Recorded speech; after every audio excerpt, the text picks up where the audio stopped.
Uma característica fundamental de nossa atitude para com nós mesmos e com nosso ambiente é a nossa constante identificação.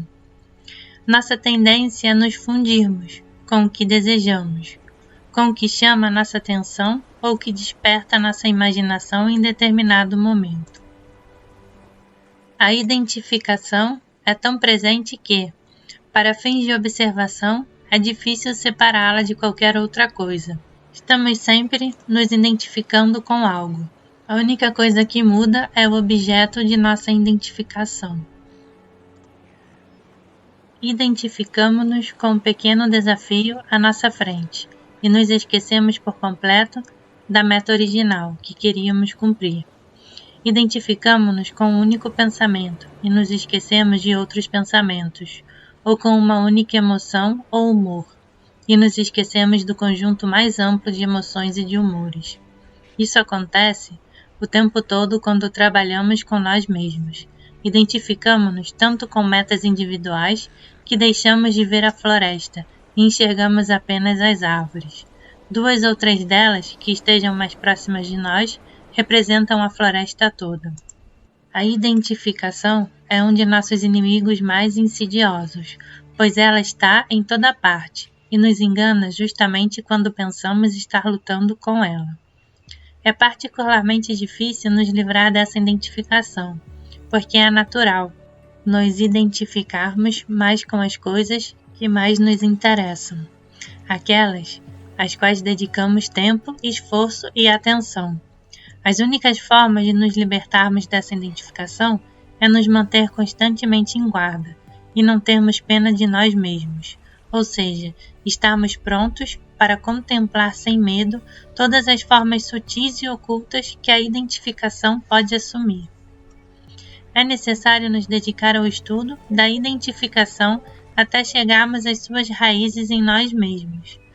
Parte do que torna sua presença tão difícil é que costumamos vê-la como uma característica positiva. Chamamo-la de entusiasmo, paixão, inspiração ou o que for, e achamos que apenas nesse estado podemos produzir um bom trabalho. Sem dúvida, isso é ilusório. A identificação acaba nos impedindo de fazer qualquer coisa que tenha um pingo de sensatez. Devemos mudar de imediato essa visão positiva se quisermos mesmo compreender o significado desse estado. Ele transforma a pessoa em uma coisa, um pedaço de carne, priva da menor semelhança com o ser humano que ela pode ter. No Oriente, quando as pessoas fumam haxixe e outras drogas, não raro o homem se identifica tanto com o seu cachimbo que começa a pensar que ele é um cachimbo. Não é piada, é fato. Para a pessoa, ela se transformou mesmo em um cachimbo. Isso é identificação. E para isso é totalmente desnecessário o haxixe ou o ópio. Veja a maneira como as pessoas se comportam em lojas, teatros e restaurantes, ou como se identificam com palavras quando discutem ou tentam provar alguma coisa, em especial quando não sabem do que estão falando.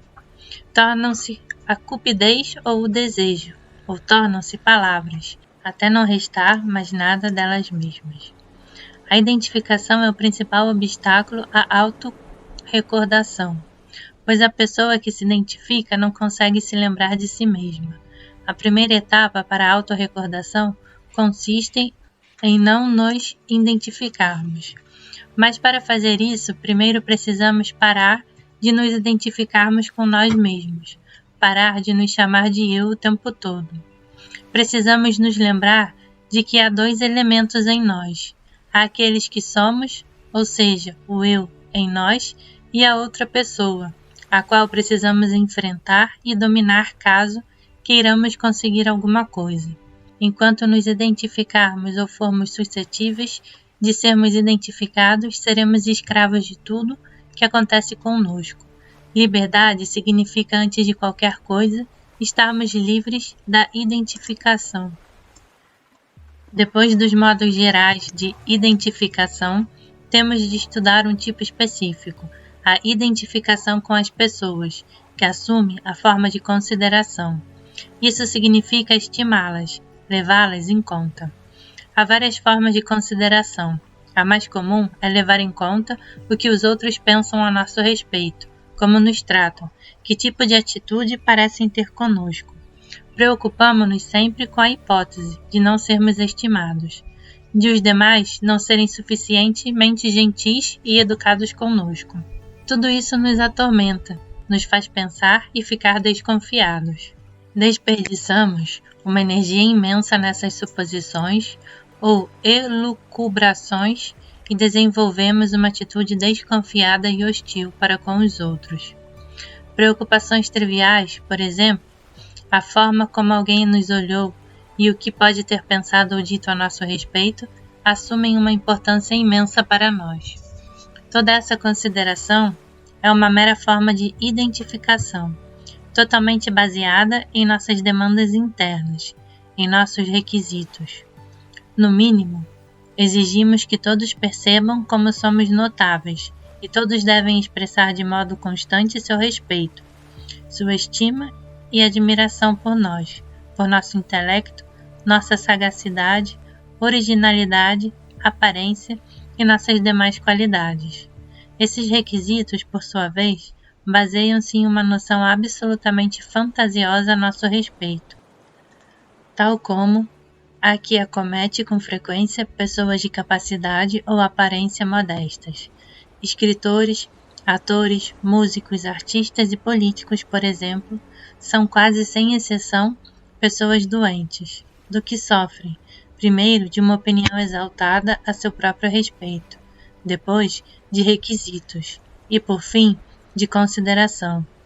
Isto é, estão prontos e preparados de antemão para se ofenderem à menor falta de compreensão ou de admiração que perceberem em outras pessoas. Até agora, falamos de consideração interna, ou seja, a identificação com os outros. Seu oposto é a consideração externa, que também pode servir para combatê-la. A consideração externa baseia-se em uma atitude completamente diferente em relação às pessoas e envolve a adaptação a seus requisitos e fraquezas. Com a consideração externa, fazemos o que facilita a vida para nós e para os outros. A consideração externa exige tanto conhecimento das pessoas, de seus gostos, hábitos e preconceitos, como um elevado grau de autocontrole. Volta e meia, desejamos sinceramente dizer a alguém o que pensamos ou sentimos de fato a seu respeito.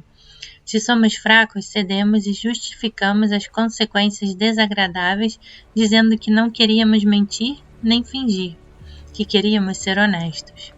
Depois, convencemo-nos de que a situação foi culpa da outra pessoa, que na verdade queríamos levá-la em consideração, sem discutir, deixando-a fazer as coisas a seu modo. Mas a outra pessoa não quis nos levar em consideração, o que impossibilitou um acordo. É uma tendência humana comum começar com uma bênção e terminar com uma maldição. Começamos decidindo não considerar os demais e acabamos culpando-os por não nos levarem em consideração. Esse é um exemplo de como a consideração externa passa para a consideração interna. Se nos lembrarmos de nós mesmos, porém, também iremos nos lembrar de que as outras pessoas são máquinas, assim como nós. Iremos entrar em sua posição, colocarmos-nos em seu lugar, sermos mais capazes de compreender e de sentir o que pensam e sentem. Se pudermos fazer isso, nossos relacionamentos ficarão mais fáceis. A consideração externa adequada é uma parte importante do nosso trabalho. Não raro, as pessoas compreendem muito bem a necessidade de consideração externa em suas vidas, ao mesmo tempo que a negligenciam no trabalho com os demais. Presumimos que, por estarmos nesse trabalho, temos o direito de não levar em conta